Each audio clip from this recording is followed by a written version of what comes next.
ভারত মাতা কি জয়। আজকের একজন দেশ সেবক হিসাবে আপনাদের সম্মুখে এসেছি। আরএসএসকে অনেকেই গালি দেয়, কিন্তু যারা জানে না তারাই গালি দেয়। যদি জানতো তাহলে নিশ্চয়ই গালি দেওয়ার জায়গায় স্যালুট করত। দেশ এবং ধর্ম যেটা আমাদের, শুধু সেটার জন্যই আমরা কাজ করে থাকি। ভালো কিছু মানুষের জন্য, মানুষ যদি করার ইচ্ছা থাকে তাহলে আসবেন। আরএসএস আগে দেখুন, এদের মন মানসিকতা দেখুন, তারপরে যখন আপনি বুঝতে পারবেন তখন আপনাকে জোর করে আমাদের কোনো প্রয়োজন হবে না যে আরএসএসে যোগ দাও। যেহেতু আজকের কেন বলছি যে এই যে সিএএ, এই নিয়ে কিন্তু বিরোধী পার্টিরা মানে যত রকমের ভাঙানি দেওয়ার দিচ্ছে। যেহেতু যদি এটাকে ভাঙানি দিতে পারে দালাল যে আছে কতগুলো, তাহলে আপনাদের ভালো কিছু যদি হয় এবং তার নিশ্চয়ই যদি ভালো হয় তাহলে তার প্রশংসা আপনাদের করতে হবে।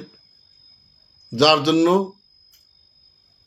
সিএএ মানে সিটিজেনশিপ অ্যামেন্ডমেন্ট অ্যাক্ট যেটা হয়ে গেছে, এখন হুবাহু সবাই পেয়ে যাচ্ছে।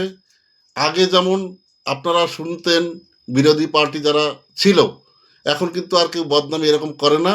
এখন চুপচাপ কিন্তু ঠান্ডা হয়ে গেছে, দেখেছেন তো? এরকমই সব কিছুই ঠান্ডা হবে। সি মানে কা কা সি সি কত রকমের মুখ্যমন্ত্রী বলেছিল, যা কিছু উনি বলেছে একটাও কি ঠিক বিরোধ করে একটাও কিন্তু ঠেকাতে পেরেছে কি? দেখেছেন? একজনও দেখেছেন? একটু চিন্তা করুন তো। যেটা হবে, যেটা করবে, কেন্দ্রীয় সরকার ভালোর জন্য করবে, আমাদের ভালোর জন্য করবে, উদ্বাস্ত বাংলাদেশি হিন্দুদের জন্য যা করে যাচ্ছে বা করছে, এটা ভাষায় প্রকাশ করা যাবে না। আমি এ নিয়ে আরও অনেক ভিডিও বানিয়েছি। এখন নতুন যে কমিটি সংগঠন যে হয়েছে, এই যে এখন বর্তমানে অ্যাপ্লাই করলে পরে আগের মতো সময় লাগছে না। দ্বিতীয়ত আপনার বাড়িতেই ইনকোয়ারি চলে আসবে, যেতে হবে না। মোটামুটিভাবে আগের থেকে খুব তাড়াতাড়ি কাজ হচ্ছে।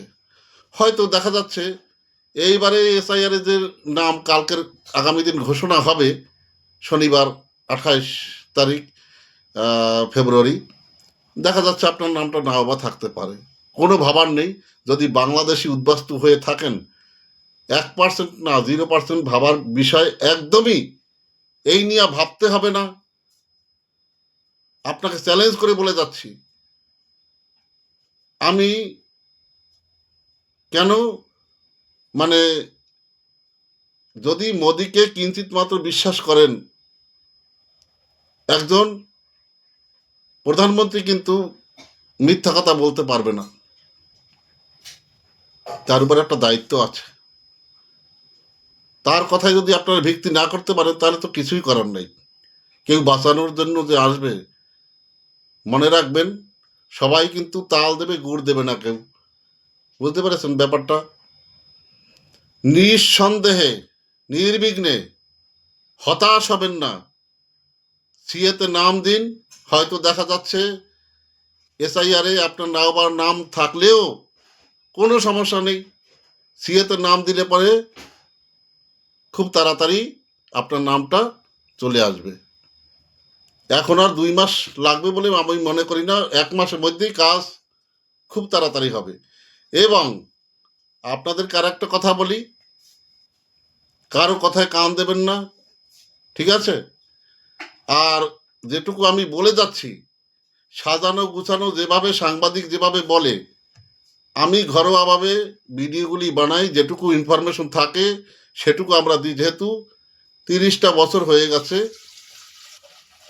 আমি এই সেবায় নিযুক্ত আছি। গুছিয়ে গাছিয়ে হয়তো বলতে পারবো না, ঘরোয়াভাবে ভিডিওগুলি করছি। যদি ভালো লাগে লাইক কমেন্ট শেয়ার করলে যদি করেন, না করলেও কোনো সমস্যা নেই, আপনাদের ভালো হোক, দেখে যান ভিডিওটা, সমস্যা নেই। এবং যেটুকু বলবো এর থেকে এইটুকু মিথ্যা কথা হবে না। আপনারাও সেটা ভালো করে জানেন যে বলে ঘরোয়া ভিডিও যেগুলি আমি বানাই এর মধ্যে কোনো মানে ওই ফিল্টার বাগরা কিছুই নেই, যেভাবে কোনো লেখা জোকার সিন নেই, যেভাবে যা মনে পড়ে তাই আমি বলি, ঘরোয়াভাবে ভিডিওগুলি করি। দ্বিতীয়ত, খুব তাড়াতাড়ি সিএ লাস্ট ডেট আসতে চলছে, তাই আপনাদেরকে বারবার না হাজারো বার বলি, নিজের ভালো যদি নিজেই মানে নাই বা বোঝেন, কিছু করার নেই। আগস্টের ভিতরে কিন্তু লাস্ট ডেট পড়ে যাবে, তাই বলছি বারে বারে যে আমাদের জন্য যা করে যাচ্ছে এটুকু গ্রহণ করুন। প্রতিদিন শতে শতে এখন সার্টিফিকেট পেয়ে যাচ্ছে।